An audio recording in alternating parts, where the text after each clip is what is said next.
They broke June Carver at the wrist, poured diesel fuel across a wall of dead soldiers, and pressed a rifle against my grandson, directly over his heart.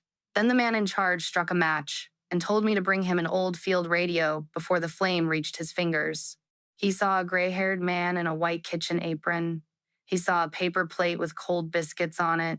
He saw hands that shook a little when they were tired. He did not see the steel arms cage behind him.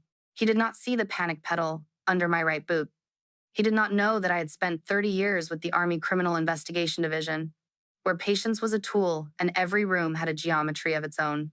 By the time his match went out, one man was locked inside the cage, one was face down in sausage gravy, and the third was on his knees with both hands laced behind his head. I had not fired a weapon. I had not needed one. The old radio was still on the display shelf. June was alive. My grandson Eli was scared, but he was breathing. For those first few seconds, I thought that was the whole victory. I was wrong. What none of us understood yet was that the men had not come to rob the hall. They had not come for the donation box, the Veterans Relief Fund, or the cash register by the kitchen. They had come to destroy something hidden inside that radio, something that had waited nearly 20 years to be found, something connected to the worst day of my life and to the reason my son had never come home. Before I tell you what was inside it, tell me in the comments whether you would have stayed still in that room or made a move. Subscribe as well, because the part that looked like a robbery was only the first lie. My name is Ray Maddox. Most people call me Ray. I was 63 years old that Memorial Day morning, and I had been back in Mason Ridge, Kansas, for less than a week. I had not planned to stay. My father, Walter Maddox, died in February at the age of 94. He had outlived 2 wars, 1 wife, 3 pickup trucks, and every doctor who ever told him to cut back on salt. He left me the machine shop he had run since before I joined the Army. He also left me a house with a roof that sagged over the back porch and a desk full of receipts arranged according to a system understood by God and nobody else. I came home to sign papers, sell the shop, and return to Virginia, where I did contract work reviewing fraud cases for insurers and federal agencies. That was the plan. My daughter Anna had heard enough plans from me over the years to know how little they were worth. She met me at the house on my first afternoon back. Anna was 40, a physical therapist at the county hospital, and the only person I knew who could make silence sound like a formal accusation. She stood in the kitchen with her arms folded while I looked through a stack of property offers. One offer was almost twice what the shop should have been worth. The buyer was Forge Line Defense Development, a company controlled by retired Brigadier General Adrian Vale. Forge Line wanted the old armory, the family shop, 3 houses, 2 storefronts, and most of the land along the county road leading toward the interstate. The brochure called it the Patriot Mobility Campus. It promised advanced vehicle testing, 600 jobs, and a federal contract worth more than $600 million. Mason Ridge had been losing people for years. A promise like that could make a town overlook the smell coming off it. Anna watched me read the offer twice. She said, "Take it. Grandpa wanted you to have a choice, not another investigation." I said, "I am not investigating anything." She looked at the notebook in my shirt pocket. I had already written the time the offer was delivered, the name on the courier badge, and the license plate of the car that brought it. Anna said, "Of course you are not." That was how things stood between us. Not hostile. Hostility requires energy. We were careful instead, which is what families become when love survives but trust gets tired. Her brother Evan had been killed in Iraq 18 years earlier. He was 23, Anna was 22. Their mother, Margaret, was still alive then, and I was still working cases for the Army. After Evan died, I spent more time chasing unanswered questions than I spent sitting at my own table. I told myself I was doing it for him. Anna believed I was choosing the dead over the living. There was truth on both sides, which is the kind of truth that does the most damage. Eli came through the back door, carrying a cardboard box before either of us said something we would regret. He was 17, tall and narrow, with dark hair like Evan and the same careful stare Anna used before deciding what to say. He wore a Junior Reserve Officers Training Corps shirt and had a small camera drone tucked under one arm. He said, "Mom told me you needed help at the shop." Anna said, "I told you he needed supervision." Eli smiled at me. I decided I liked him immediately, which was fortunate because I had missed too much of his life to expect the feeling in return. He helped me open windows at the shop and sweep metal dust from the office floor. Walter Maddox Machine and Tool sat across the street from the old National Guard Armory, a square brick building that had been turned into the Mason Ridge Veterans Hall after the unit moved out. My father had repaired the hall furnace for free every winter and argued about card games there every Thursday night. Memorial Day breakfast was his favorite event. The hall served biscuits and gravy, eggs, ham, and coffee strong enough to remove paint. My father had worked the kitchen line until his hands could no longer hold the ladle steady. June Carver asked me to take his place that year. June was 71 and had spent most of her life teaching third grade. Her son Daniel served with Evan. They died on the same road, in the same attack, less than 20 feet apart. June wore a small gold star pin on every blouse she owned. She never explained it because nobody in Mason Ridge needed an explanation. When she called, I almost said no. I had never been good at public remembrance. Private remembrance had already taken too much from me. Then Anna said, "Grandpa would have gone." That settled it. The hall looked much as it had when I was young. The old basketball floor still showed beneath folding tables. Unit photographs lined the walls. A Korean War-era Jeep sat near the front doors with a cardboard sign asking children not to climb on it, which guaranteed that children climbed on it whenever adults looked away. The former arms room occupied one corner. Its walls were steel mesh, and its heavy gate still closed on a spring strong enough to catch a careless finger. The hall used it as a museum. Uniforms, medals, helmets, letters, and field gear sat behind glass or on wooden shelves. The radio was on the second shelf. It was an ugly green box with worn knobs, a cracked handset, and enough dents to suggest that it had traveled by being thrown. A brass plate beneath it said that it had been used by a logistics unit in Iraq and later donated after legal demilitarization. Retired Sergeant First Class Amos Bell had arranged the display. Amos was 76, hard of hearing, and built like an old fence post. He had served as a supply sergeant in the same brigade where Adrian Vale had once been a colonel. Amos noticed me looking at the radio. He said, "That one still owes us an answer." I asked what he meant. He tapped the side of his head and smiled without humor. He said, "Serial numbers do not forget, even when people do."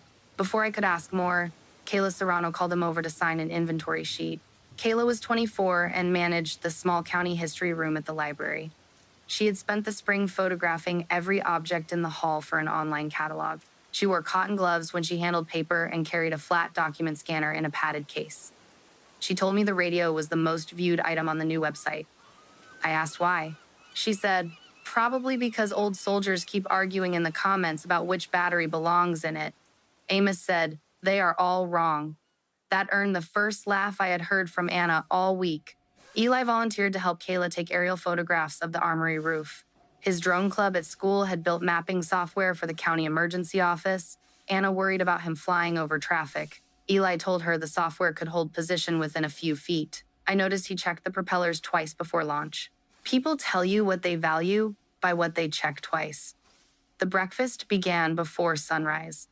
By 7, the hall was full of farmers, teachers, retirees, young families, and men who still stood a little straighter when the flag came through the door. The high school band played outside. June moved among the tables carrying coffee and refusing help. Amos sat beside the museum gate with the key on a red cord around his neck. Anna worked the first aid table. Eli carried plates and slipped extra ham to every child under 10. Kayla took photographs for the library page. I worked the gravy pot. That was where I first noticed the white envelope. It lay beside the donation box, thick paper, no return address, sealed with a dark red compass symbol. June saw me looking and covered it with a folded napkin. I asked who sent it. She said, "Another offer." I asked whether offers usually came without names. She said, "This one came with the name." The name was Fear. Then she told me 3 veteran-owned businesses had accepted forge line buyouts after late-night vandalism. One garage had burned. The owner of a feed store had been beaten behind his own loading dock. Nothing had been connected to Vale. Nothing ever seemed to be connected to Vale. I looked across the hall at the old radio. Amos was rubbing the edge of a brass challenge coin between his thumb and finger. He did that whenever he was worried. I remembered the habit from years earlier. when I interviewed him about missing equipment records after Evan died. He had told me then that the documents were gone. Now he looked at the radio, then at the white envelope, then at me. I walked toward him. The front doors opened before I reached the cage. 3 men entered wearing county utility jackets. One carried a clipboard, one carried a long black equipment case. The third rolled a yellow fuel can across the floor. The room did not understand what it was seeing until the man with the clipboard pulled a rifle from beneath his jacket. By then, the doors were already chained shut. The man with the rifle was Silas Danner. I learned his name later. In that moment, he was simply the one giving orders. He fired around into the ceiling. Dust and bits of acoustic tile fell onto the breakfast tables. The band outside stopped in the middle of a march. Inside, people screamed, chairs scraped, and a child began crying for her father. Danner told everyone to get on the floor. The man with the black case was Boone Ketch. He opened it beside the wall and took out bolt cutters, plastic restraints, and 2 glass bottles with cloth stuffed into their necks. The third man, Micah Trent, carried a pistol and the yellow can. They had come prepared for fire. I lowered my hands and kept my voice flat. I said, "There are children here." Danner looked at my apron and decided I was harmless. He said, "Then keep them quiet, old man. I have been called worse by better people." He ordered Amos to open the museum cage. Amos did not move quickly enough. Boone struck him behind the knee with the bolt cutters, and Amos went down against the mesh wall. June stepped between them. She said, "You will not touch him again." Boone twisted her arm behind her back. I heard the wrist break. It made a small sound, almost polite, which is one reason I have never trusted the way movies make violence loud. June gasped and dropped to one knee, but she did not cry out. Anna started toward her. Micah pointed his pistol at Anna and told her to stop. Eli moved between them before he thought about it. That was Evan in him. Brave first, practical second. Danner crossed the room, grabbed Eli by the collar, and put the rifle against his chest. Every useful part of my mind became quiet. I saw distances. Danner stood 9 feet from me. Micah was near the kitchen pass-through, 6 feet from the panic pedal mounted beneath the counter. Boone had his back to the museum gate. The gate was held open by a rubber wedge. The old serving counter was steel beneath its wood paneling. Eli was 1 step from its protected side. I also saw what the 3 men ignored. They walked past the donation box. They did not ask for wallets. They did not look at the office safe. Danner told Amos to hand over the field radio. Amos said, "It belongs to the men who carried it." Danner said, "Those men are dead." Amos looked at him and said, "That does not make it yours." Micah poured diesel across the bottom of the memorial wall. The fuel ran beneath framed photographs of young men who had never grown old enough to see gray in their own hair. That was when June tried to stand. Boone shoved her back down. Her injured hand struck the floor. Anna made a sound I had heard from mothers in hospital corridors and nowhere else. Danner took a wooden match from his pocket and struck it against the rifle stock. He held the flame at eye level. He said, "Bring me the radio, or this wall burns with everyone in the room." I looked at Eli. Weeks earlier, while cleaning the hall, I had shown him the panic pedal and the steel under the serving counter. I told him that old buildings often kept useful secrets. He had asked what he should do if something ever happened during an event. I told him, "Get low, get behind steel, and do not try to be the hero in a plan made by someone else." Now I said, "Eli, second shelf." Danner thought I meant the radio. Eli knew I did not. He dropped straight down behind the serving counter and drove his hand into the panic pedal. The hall alarm began with a mechanical bell loud enough to shake the windows. Danner flinched and turned his head. Micah turned toward the kitchen. Boone stepped backward, putting one boot against the rubber wedge that held the cage gate open. I moved. I kicked the wedge free. The gate slammed shut between Boone and Micah. Boone was trapped inside the arms cage with the radio. He grabbed the mesh and shouted. Micah raised his pistol toward me, but June swept his ankle with her good arm. He stumbled into the breakfast line. I caught his gun wrist with both hands and drove it against the steel counter. He fired once. The round went into the floor. I turned his wrist until his fingers opened, stripped the pistol, and shoved it beneath the counter where nobody could reach it. Micah tried to swing at me with his free hand. I pulled him forward and used his momentum. His face landed in the pan of sausage gravy. It was not elegant, it was effective. Danner recovered and brought the rifle toward Eli. Anna lifted a metal coffee urn and threw it. She did not throw it at Danner. She threw it at the overhead light above him. The glass cover shattered. He looked up by instinct. That gave me the moment I needed. I seized the barrel, pushed it away from Eli, and stepped inside the reach of the weapon. Danner was younger, heavier, and stronger. None of those things help much when a rifle is trapped across a steel counter and the man holding it cannot move his elbow. Amos came up behind him with the red cord from the museum key wrapped around his hand. He hooked Danner behind the knee with his cane. Danner went down. 2 Vietnam veterans from Table 6 moved faster than their doctors would have approved. They pinned his legs. I took control of the rifle, cleared it, and set it on the counter, pointed away from everyone. Boone drew a pistol inside the cage. He pushed the muzzle through the mesh, but he could not find a clear line without risking Danner. I moved behind the steel counter and told him exactly what would happen next. I said, "The alarm is active. The doors are chained from your side, not ours. Police are coming. Your partners are down. Put the pistol on the floor and step away from it." He said, "You do not know who you are dealing with." I said, "I know you brought fuel to a room full of witnesses. That tells me enough." He looked at Danner. Danner had blood running from his nose and 3 retired mechanics sitting on his legs. Boone placed the pistol on the floor. From the moment Eli hit the pedal to the moment Boone stepped back, 14 seconds passed. I know because the hall security clock was visible in the video. In memory, it lasted much longer. Memory stretches danger until every breath becomes a separate room. Anna reached June 1st. She wrapped the broken wrist with a folded towel and checked circulation in the fingers. Kayla guided children toward the kitchen exit after a volunteer cut the chain with tools from the back room.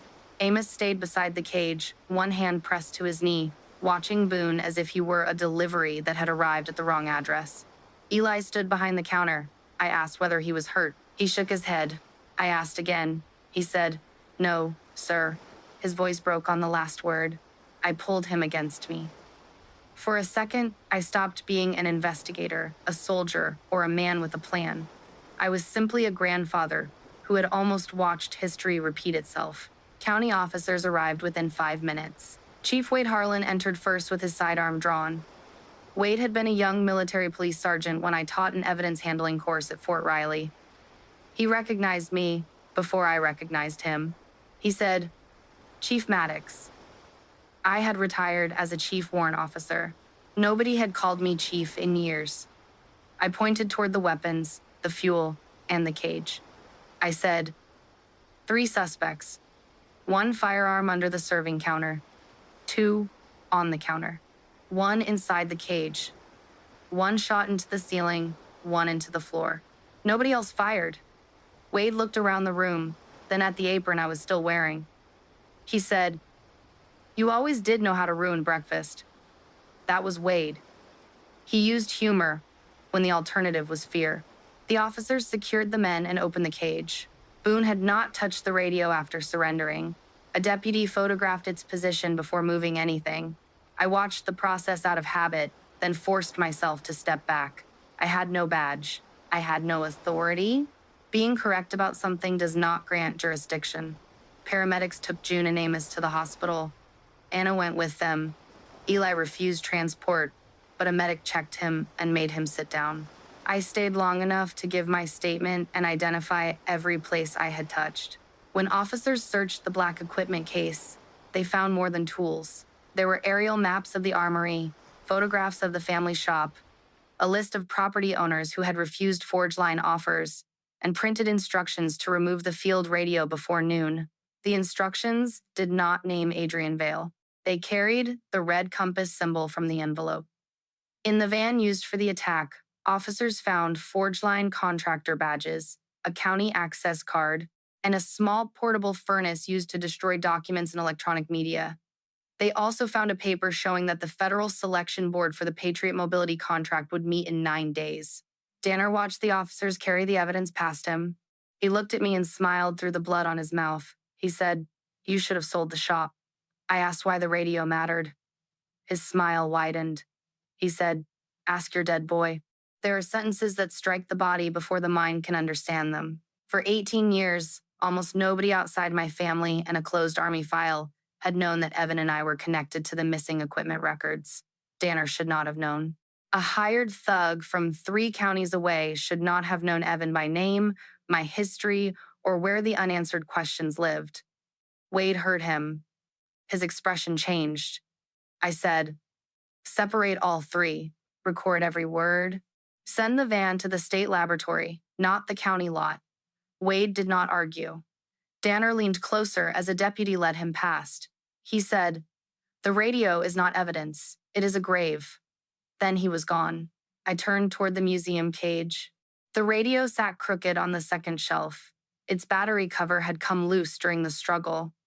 Behind it, inside the dark compartment, I could see the edge of something wrapped in black oilcloth.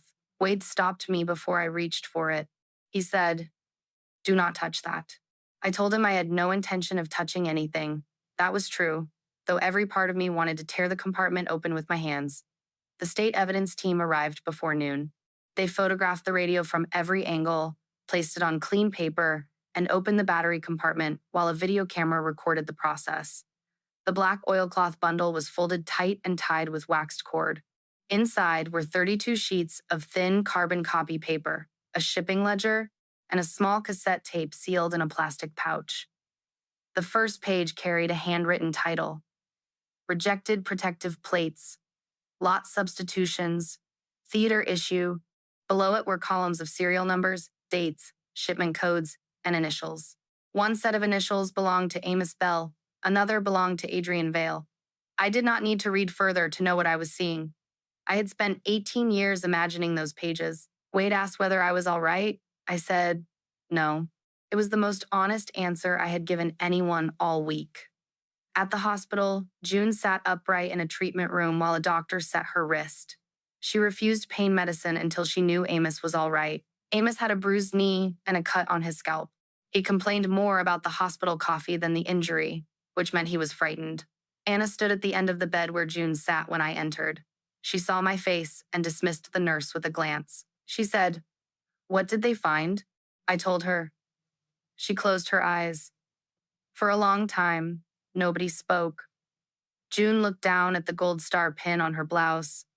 She said, "Then Daniel did not die because the enemy was stronger." I said, "We do not know that yet." She looked at me with the patience of a teacher waiting for a child to stop hiding behind language. She said, "You know enough to be afraid of it." She was right. Evan and Daniel had been part of a convoy security platoon outside Baghdad. Their vehicles were hit by small arms fire and a roadside bomb. The initial report said the attack overwhelmed the lead truck and that both men died from wounds no available armor could have prevented. 3 weeks later, the Army delivered a box of personal effects that had belonged to Evan. Among them was a cracked ceramic plate from his body armor. It had been bagged by mistake with his damaged gear. I noticed that the lot number on the plate did not match the lot listed on his issue record. Most fathers would not have noticed. Most fathers had not spent a career investigating supply theft and procurement fraud. I reported the discrepancy and immediately removed myself from any official role. Another Army Criminal Investigation Division team opened a case. Amos was interviewed. Warehouse records were requested. A quality control officer claimed the mismatch was a clerical error. Then, the plate disappeared from the evidence room. The paper issue records were destroyed in what the report called an accidental storage fire. The contractor that supplied the replacement plates dissolved. The investigation found negligence but no criminal intent. Adrian Vale, who had overseen regional logistics, received a promotion the following year. I did not accept the conclusion. I filed appeals, requested audits, contacted inspectors general, and interviewed anyone who would still speak to me. I found hints of a substitution scheme. Rejected training plates had been relabeled and shipped into theater while certified plates were sold through private channels. Millions of dollars moved through 2 shell companies. I could not prove who ordered it. My wife, Margaret, asked me to come home. Anna asked me to attend her college graduation without bringing a case file. I arrived late to both. Margaret died 7 years after Evan. Cancer, not grief, though grief did nothing to help. By then, Anna had stopped arguing with me. She had learned that silence ended conversations faster. I retired from the Army with an honorable record and an unfinished case. Now the missing records had been sitting across the street from the family shop. Amos watched me from his hospital chair. I asked why he had lied during the original investigation. He rubbed the brass coin between his fingers. He said, "I did not lie." I said the official records were gone. They were. I asked about the copies. He said, "Your father told me not to trust a file cabinet that Vale could reach. That stopped me. My father had never mentioned any copies." Amos explained that he made carbon duplicates after Vale ordered him to accept shipments with broken seals and altered lot numbers. He hid the pages inside the radio because the unit used it in the supply office. When the radio was later declared obsolete and legally released for museum donation, Amos made sure it came to Mason Ridge. I asked why he had waited so long.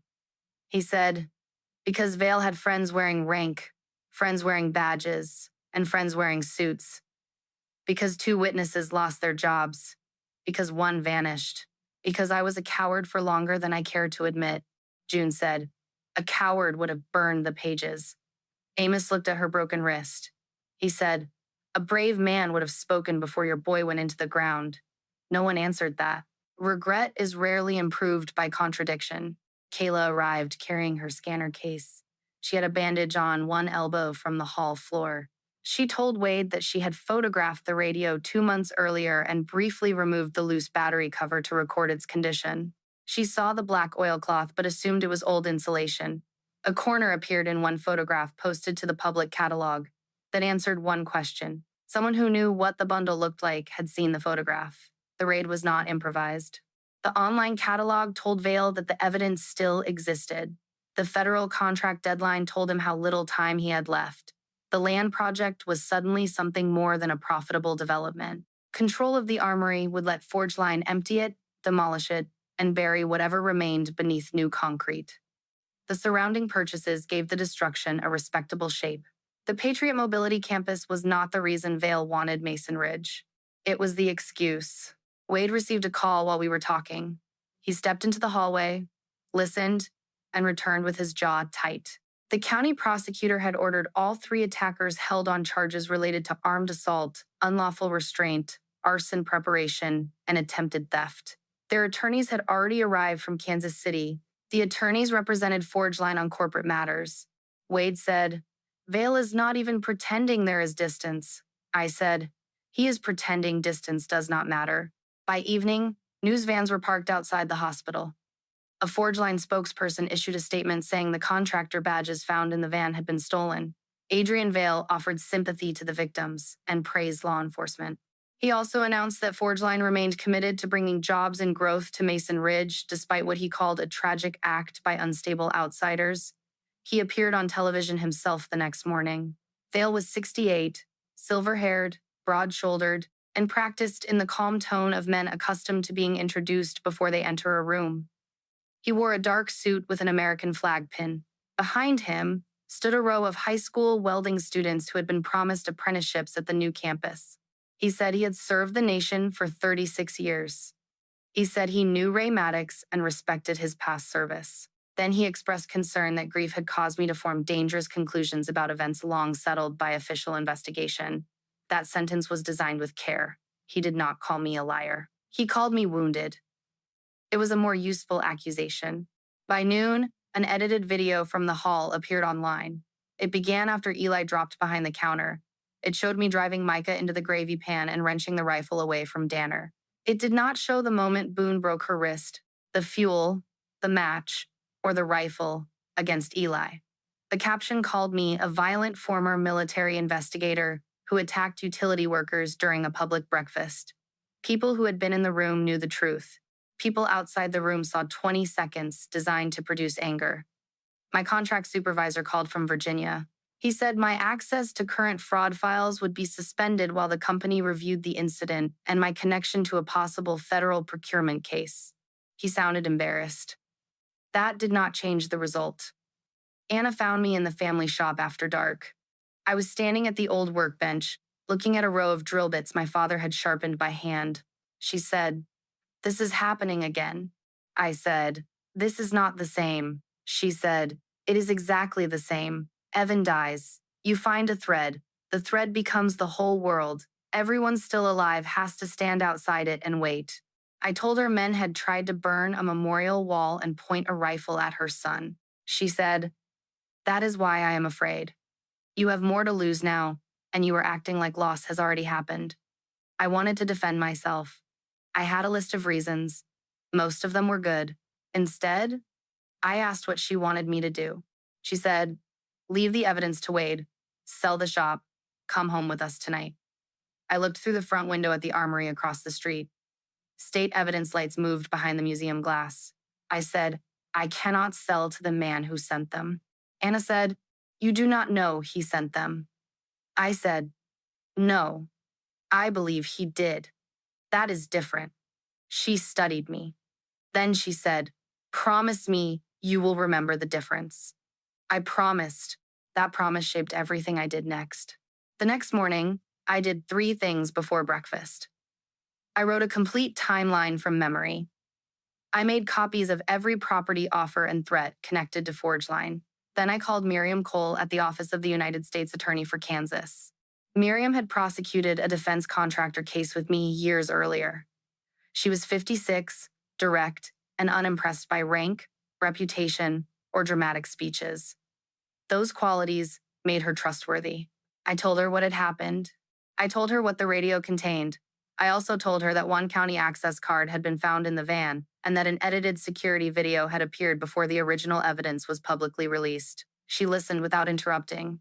Then she said, "Do not investigate the crime scene. Do not interview the suspects.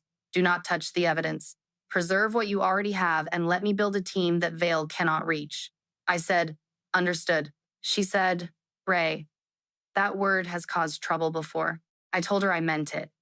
She assembled a joint team with 2 state investigators, a digital evidence examiner, and an assistant fire marshal that afternoon. Wade agreed to transfer the radio, the van used for the attack, and all digital recordings to state custody. He also gave the team a list of county employees who could access the hall system. One name stood out.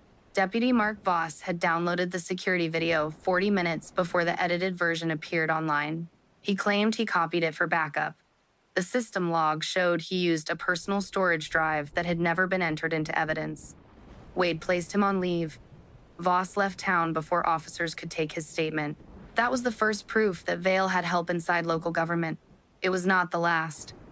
The digital examiner was Dr. Priya Shah. She worked from a mobile laboratory parked behind the courthouse. Kayla brought her original camera card from the Memorial Day breakfast and the hard drive containing the museum catalog photographs. Priya explained the process to Kayla while I listened. She said, "A video does not become reliable because it looks convincing. We preserve the original device, create a forensic copy, calculate a digital fingerprint, and record every person who handles it.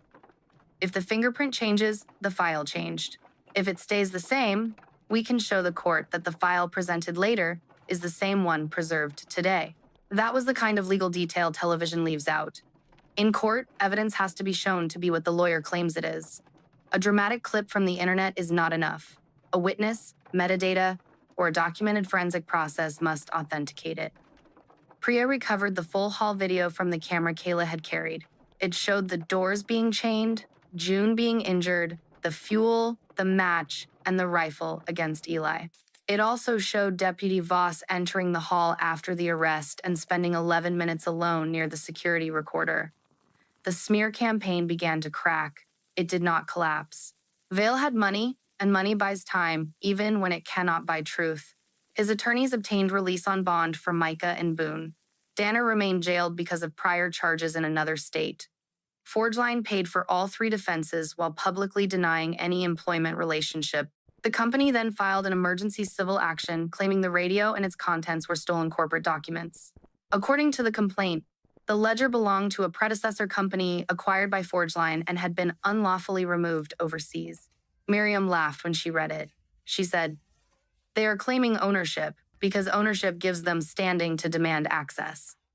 It also admits they recognize the documents. That was the first serious mistake made by Vail.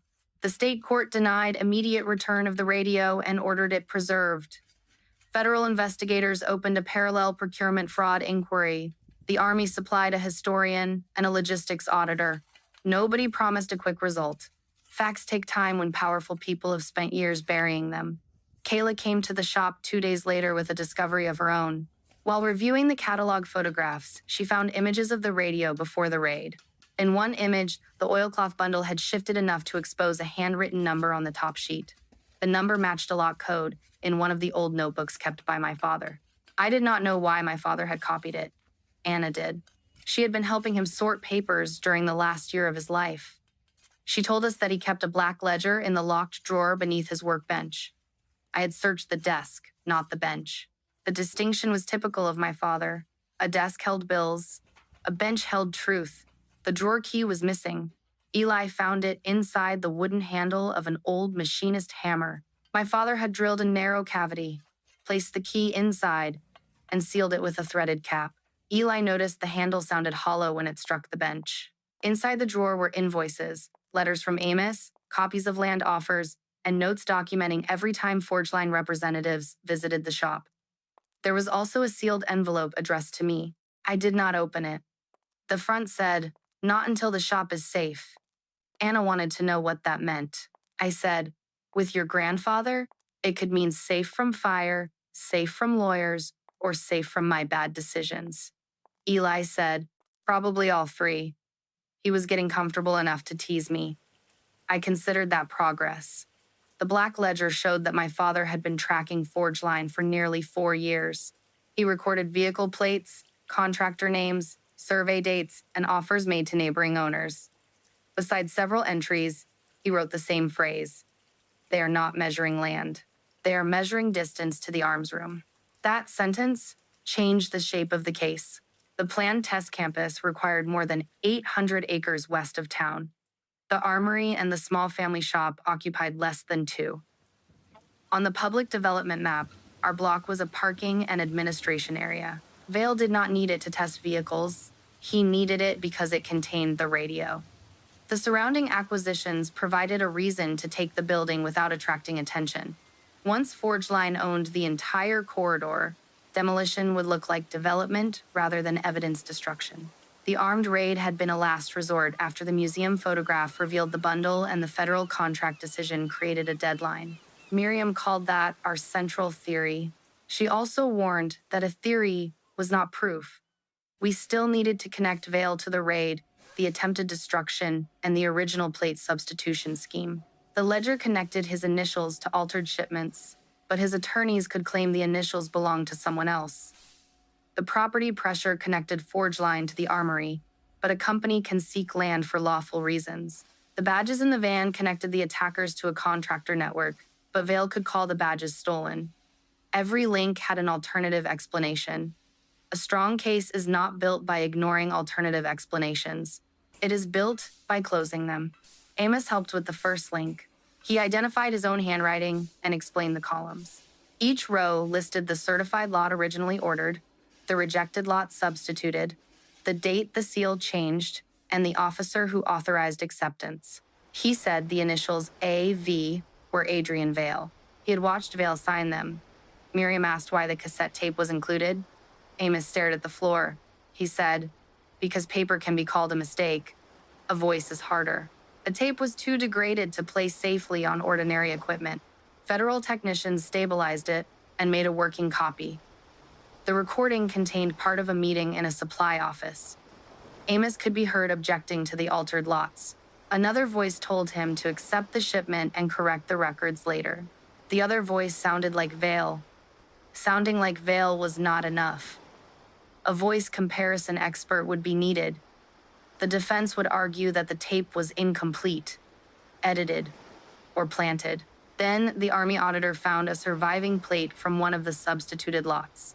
The ledger showed that 6 plates had been held back at a stateside depot after their packaging was damaged. 1 remained in a sealed training archive. A materials laboratory tested it under federal authority. The ceramic was below required density. The backing layers were improperly bonded. It could stop some fragments in lower energy rounds, but it failed under the threat level printed on its label. The label was false. Evan and Daniel had been issued plates from the same lot. Anna read the laboratory summary at the kitchen table. Her hands did not move for a long time. She said, "He knew." I said, "The evidence says someone knew." She struck the paper with her palm. She said, "Stop protecting yourself with careful words." Vale knew. I understood her anger. I also understood what careless certainty can do in court. I said, "I believe Vale knew. I want 12 strangers to know it after his lawyers have attacked every fact we bring them.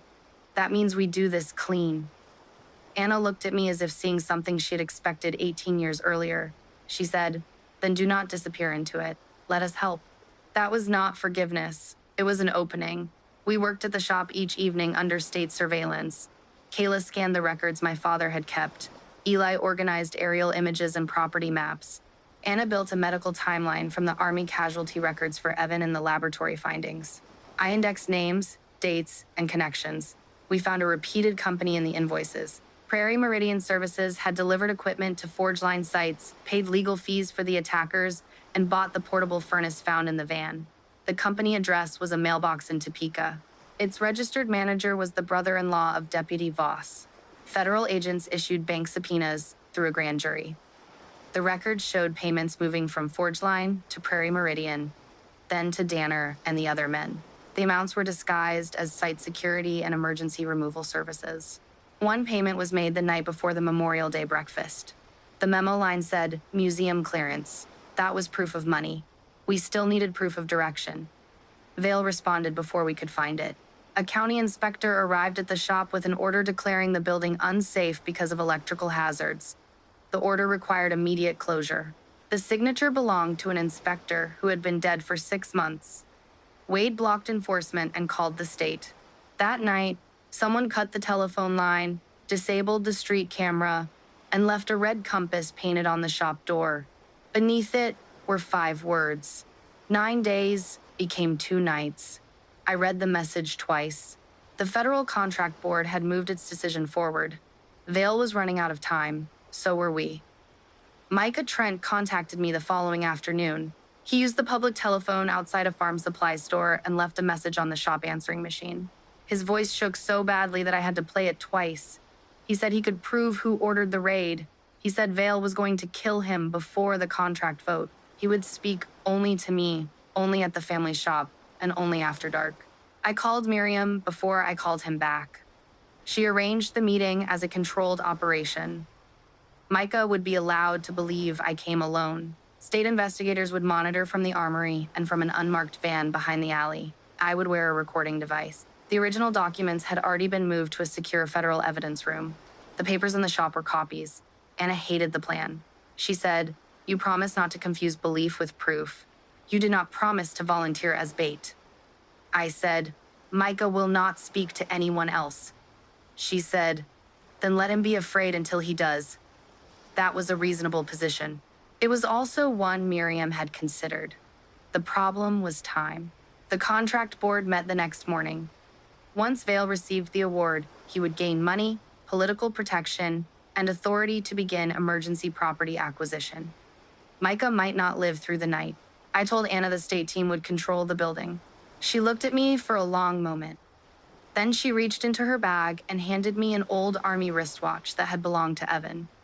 The Army had returned it with his effects. I had given it to her years earlier because I could not bear to wear it.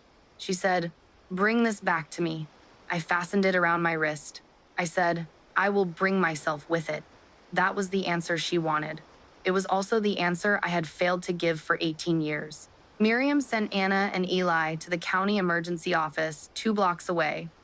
They would be behind locked doors with a dispatcher, a fire coordinator, and the monitor used for the county mapping drone. Eli knew the system because his school club had helped write part of the survey program. They were close enough to watch the operation and far enough from the shop to remain safe. Micah arrived at 9 in a battered sedan. He entered through the side door with both hands visible. Sweat darkened his collar. A bruise from the breakfast fight had turned yellow along his jaw. I searched him for weapons. He carried none. He placed a phone on the workbench. He said, "Everything is there. Messages, payments, voice notes." Danner kept copies because he did not trust Vale. I asked why. Danner told me to ask my dead boy. Micah swallowed. He said, "Vale briefed us."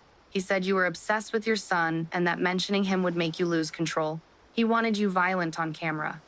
Voss was supposed to cut the beginning of the video and send the rest to the news.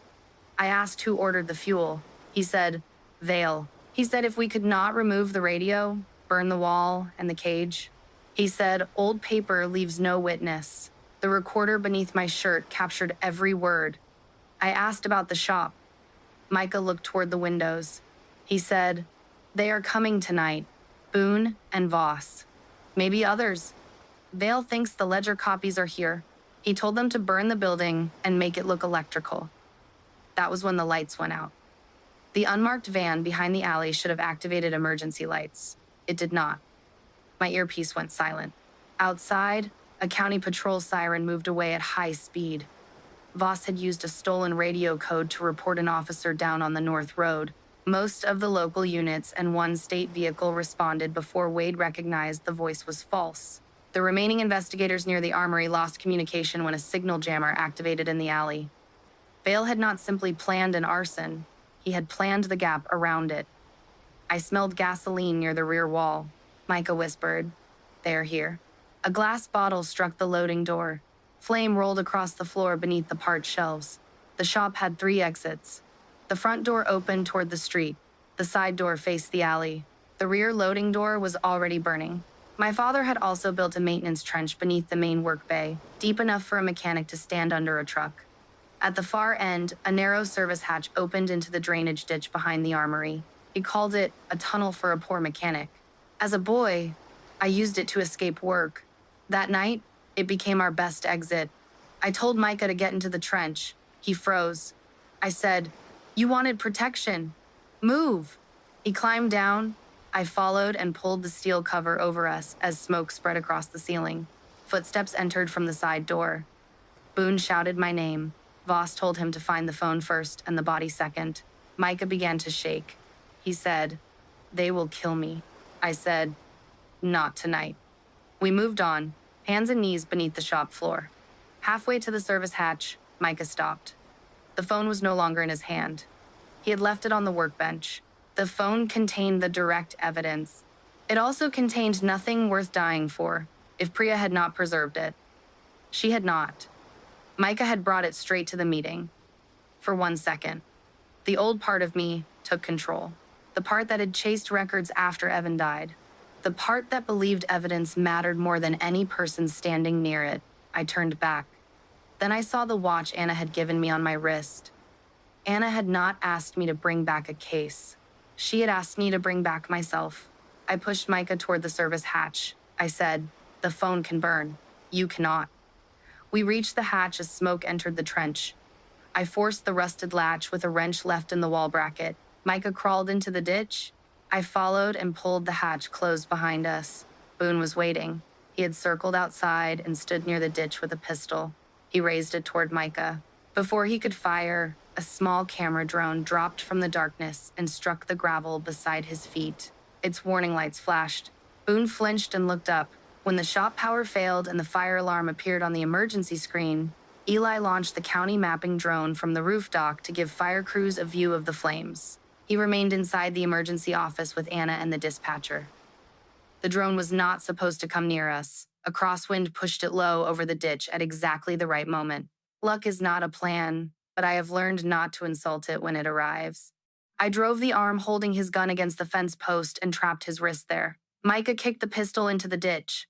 Boone struck me in the ribs and broke free, but he ran toward the alley instead of fighting. He found the alley blocked by the old shop forklift. Wade had parked it there before the operation as a barrier. Voss had moved the state van, but he could not move 3 tons of dead machinery without the key. Boone turned back.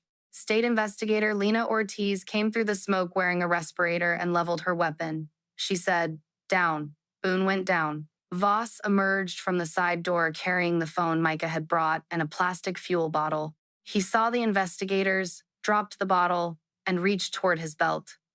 Wade stepped from behind the armory wall. He said, "Mark, do not make me bury the man I used to know." Voss stopped. He lowered his hand. Fire crews arrived before the flames reached the office. The rear wall and part shelves were badly damaged, but the building stood. The original records were safe elsewhere. The cameras in the county drone, the armory, and the state van captured Boone and Voss entering with fuel. The phone survived because Voss carried it out. Priya preserved it before sunrise. The deleted messages were recoverable. They included photographs of the red compass threats, payment instructions, and a voice note from Vale. The voice note said, "Finish the shop before the board meets. No building, no ledger, no Trent, no witness." Miriam obtained a court order for a monitored call. Micah called Vale from the state office while federal agents recorded. Vale answered on the second ring. Micah said the fire failed and Ray Maddox was alive. Vale was silent for 3 seconds. Then he said, "You were paid to erase a radio, a shop, and Maddox as a credible witness. How many simple tasks can one coward ruin?" Micah asked what he should do. Vale said, "Go south. Destroy the phone. If Maddox reaches the contract board, make sure he arrives carrying another dead child." Anna heard the recording from the observation room. She did not cry. She stood very still, one hand over her mouth. Federal agents arrested Adrian Vale at his hotel before dawn. He was preparing to leave for the contract meeting. The arrest photograph showed him in shirt sleeves, his flag pin still fastened to the jacket hanging over a chair. The federal board suspended the award. Forge Line stock fell. Reporters filled Main Street. The attorneys for Vale called the recording entrapment, political revenge, and the product of a frightened man seeking leniency. Miriam said none of those words changed what he had said. I returned the watch to Anna. She closed my fingers around it. She said, "Keep it until this is over." For the first time since I came home, she hugged me without hesitation. The shop still smelled of smoke. Across the street, the old radio sat in a federal evidence case. Between them stood 18 years of silence, and at last, enough proof to make silence answer. The trial began 7 months later in federal court in Wichita. By then, Forge Line had collapsed under canceled contracts and frozen accounts. Vale remained free, pending trial under strict conditions. He arrived each morning in a dark suit, surrounded by attorneys and former officers who still believed standing near him was a form of loyalty. The government charged him with conspiracy, defense, procurement fraud, obstruction of justice, witness tampering, arson-related offenses, bribery, and attempted murder. Boone, Danner, and Voss accepted plea agreements and agreed to testify. Micah did the same. Vale pleaded not guilty to everything. His defense had one central argument. Ray Maddox had spent 18 years blaming Adrian Vale for the death of his son. Ray had manipulated frightened men, planted documents, encouraged a public panic, and turned an old grievance into a federal prosecution. It was not a foolish argument. I did blame Vale. I had pursued the question for years. I had made mistakes that hurt my family. A good defense attorney does not invent every weakness. Sometimes he simply places a bright light over the weaknesses already there. The lead attorney for Vale was Charles Weller, a patient man with a quiet voice. He did not call me unstable. He called me devoted. He did not say I fabricated evidence. He asked whether grief could influence what a devoted father believed he saw. That approach was more dangerous than shouting. Miriam prepared me for 2 days before I testified. She said, "Do not fight him. Answer the question asked. Admit what is true before he uses it as a weapon." I said, "I have made a career of telling other people that." She said, "Then enjoy the novelty of listening to yourself." The courtroom was full on the morning I took the stand. June sat behind the prosecutors with her healed wrist resting on a cane. Amos wore his best suit and the brass coin in his pocket. Kayla sat beside Priya with 3 evidence binders on her lap. Anna and Eli sat in the first row. I wore no medals. I wore no uniform. I carried a small notebook my father had kept and the watch Anna had given me. Miriam began with the Memorial Day breakfast. I described the 3 men entering, the fuel, the injury suffered by June, the threat to Eli, and the demand for the radio. I described the panic pedal, the cage gate, and the 14 seconds of movement. She asked whether I fired a weapon. I said no. She asked whether I pursued any attacker after the threat ended. I said no. She asked whether I opened the radio. I said no. State technicians opened it under video after it entered evidence custody. Then she played the complete hall recording. The room watched June step in front of Amos. It watched Boone break her wrist. It watched fuel run beneath the photographs. It watched Danner place the rifle against Eli and strike the match. The edited clip had made me look like the beginning of the violence. The full recording showed that I was the response. That was the first layer. Weller stood for cross-examination. He asked how many people I had arrested during my career. I said I did not know the total. He asked how many suspects I had physically restrained. I said more than I could remember. He asked whether I was trained to use deadly force. I said yes. He asked whether I hated Adrian Vale before Memorial Day. I looked at Vale. I said, I believed he was connected to the death of my son. Hatred was sometimes present. It was not evidence, and I knew the difference. Weller asked whether I had promised Anna to remember that difference. I said yes. He had obtained our statements through discovery. He knew where the wound was. He asked whether I returned for the phone Micah had brought during the shop fire, because the case mattered more to me than human life. I said, I started to turn back. Then I chose Micah and left the phone. He paused. That answer did not help him. The next witness was Priya. She explained how the original hall, video, drone footage, phone, and audio recordings were preserved. She described forensic copies and digital fingerprints in plain language. She showed that the file played in court matched the file taken from the camera card Kayla had preserved and had not been altered after preservation. Weller suggested that technology could be manipulated. Priya agreed. Then she said, that is why we do not ask the jury to trust technology. We document the process so the jury can test our work. That was the second layer. Amos testified about the ledger. His hearing aids whistled when he adjusted them. Weller watched him closely, hoping age would make uncertainty look like dishonesty. Miriam placed an enlarged page on the screen. Amos identified his handwriting. He explained each column, each lot number, and each seal change. He identified the initials AV as the mark of Vale. He described the meeting where Vale ordered him to accept rejected plates. Weller asked why he had hidden the records instead of reporting them. Amos said, I reported them to the man who ordered the crime. That taught me something about channels. Weller asked whether his memory was reliable after so many years. Amos reached into his pocket and placed the brass challenge coin on the witness rail. He said, Colonel Vale gave me this coin the day he told me to correct the records later. I cut a mark on the edge for every altered shipment. Count them.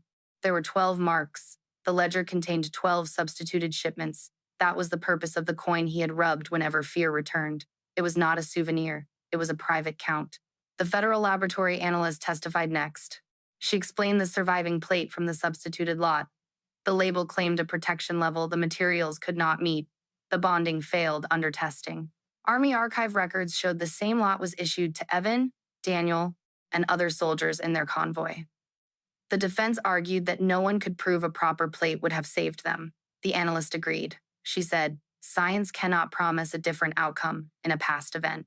It can establish that the equipment issued to those soldiers did not provide the protection represented on its label. That distinction mattered.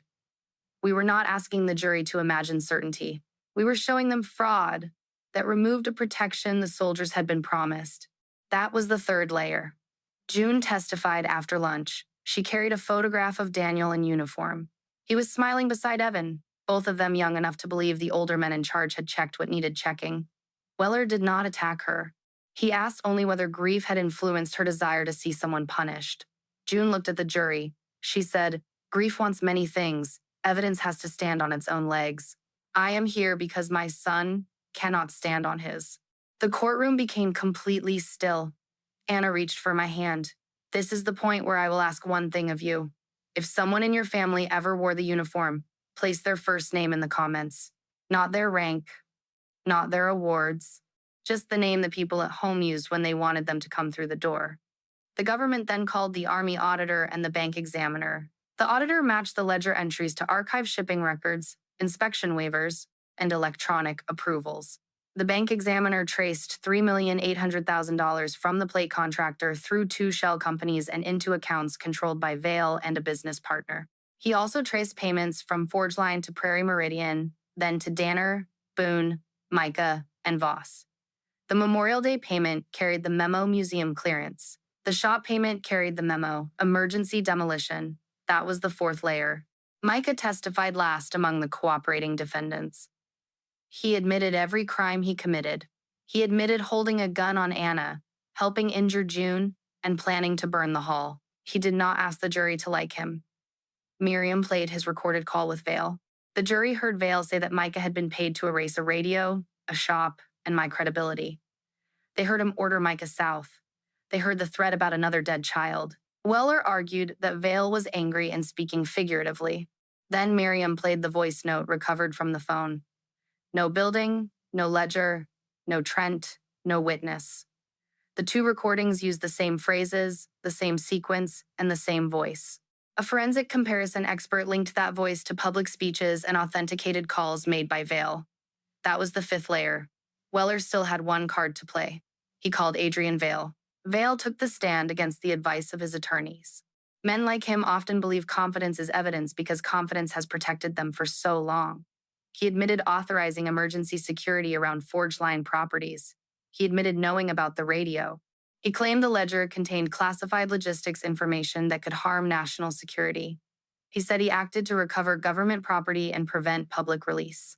Miriam asked why a lawful recovery required fuel, false badges, a broken wrist, and a rifle against a child. Vale said he did not order violence. She asked why he told Micah to erase a witness.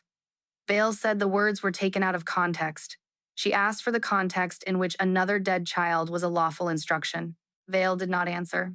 Miriam placed the original cassette transcript on the screen. The restored recording from the radio included more than Amos remembered. Near the end, a younger Vale said that certified plates were wasted on units that would never know the difference. He said any losses could be blamed on battlefield conditions. He said the savings would fund careers for everyone willing to stay quiet. Vale turned toward Amos. For the first time, his calm disappeared. He said, "You old coward. You kept that." The judge ordered him to answer only the attorney. Vale pointed at me instead. He said, "Your son died in a war. I did not pull the trigger. I did not move." I said, "No, you sold the shield and lied about what it could stop." The judge told me not to respond again. Vale stepped down from the stand with his face red and his hands shaking. As he passed the defense table, he knocked over a water glass. The sound was small. Small sounds had marked this case from the beginning. A wrist breaking, a match striking, a cage gate closing, a cassette turning in a machine. Truth rarely arrives with a trumpet. Most of the time, it arrives as one small sound that somebody powerful failed to silence. The jury deliberated for 11 hours. Anna, Eli, and I waited in a courthouse conference room. June knitted with one hand. Amos slept in a chair. Kayla organized documents that no longer needed organizing. When the clerk called us back, Vale stood facing the jury. Guilty on conspiracy, guilty on procurement fraud, guilty on obstruction, guilty on witness tampering, guilty on the arson and attempted murder counts tied to the shop, guilty on bribery. The clerk repeated the word until Vale stopped looking like a general and started looking like a man hearing the weight of his own choices. He was taken into custody before leaving the courtroom. As the marshals moved him toward the side door, he looked at me and said, "Was it worth losing 18 years?" I looked at Anna and Eli. I said, "No. That is why I will not lose another one." Adrian Vale received a federal sentence that would keep him in prison for the rest of his useful years. The court ordered the seizure of accounts, land options, and property obtained through threats or fraudulent payments. Forge Line was barred from federal contracting. The Patriot Mobility Award went back through review and was later divided among companies that passed new inspection requirements. Danner and Boone received long sentences for the hall attack and the shop fire. Voss pleaded guilty to bribery, evidence tampering, and conspiracy. Micah received less time because he cooperated, but cooperation did not erase what he had done. June attended every sentencing hearing. She never asked for cruelty. She asked the judge to name each harm clearly. The Army reopened the old procurement case. Investigators identified 4 more compromised lots and notified families whose records had carried the wrong explanation for years. No report could tell us exactly who would have lived with proper equipment. The final finding used careful language. The soldiers had been issued protective plates that did not meet the stated standard, and senior officials knowingly concealed that fact. Careful language was enough. It did not bring Evan or Daniel home. It returned the truth to their names. My consulting access was restored. The supervisor who had suspended me offered an apology and a new contract. I declined the contract. I had spent enough years working cases in rooms far from the people affected by them. I also declined the highest offer for the family shop. The fire damage took 4 months to repair. Men and women from town showed up with tools before I could hire a crew. The feed store owner brought lumber. The garage owner rewired the back wall. High school welding students built new shelving, even though the campus that promised them jobs would never exist. Anna designed a rehabilitation room in the front office. June organized a family support library. Kayla moved the county military archive into a climate-controlled room where no document could disappear inside a private filing cabinet. Miriam helped establish a legal clinic that taught small business owners how to preserve threats, report coercion, and protect original records. We called the building the Mason Ridge Veterans Evidence and Trades Center. I wanted to name it after Evan and Daniel. June refused. She said, "Their names already belong on the wall. This place is for the living who still need somewhere to stand." She was right. Amos donated the brass coin with 12 marks on its edge. It sits beside the radio now. The display does not call him a hero. He asked us not to. The card says only that evidence preserved by one frightened man helped expose a crime when he finally found enough people willing to carry it with him. That is more honest than hero. Eli graduated from high school the following spring. He did not enlist, though some people expected him to. He chose materials engineering at Kansas State. He said he wanted to design protective equipment that did what the label promised. On the day he left for college, he checked the straps on his truck twice. I noticed. Anna noticed me, noticing. She said, "People tell you what they value by what they check twice." I had said that to Eli months earlier. I did not know she heard me. We were still rebuilding parts of our family. Rebuilding is slower than exposure. You can reveal a lie in one recording. Trust requires ordinary days repeated without failure. I learned to attend dinner without bringing a file. I learned that Anna did not need every answer from me. She needed me to remain in the room when answers were not available.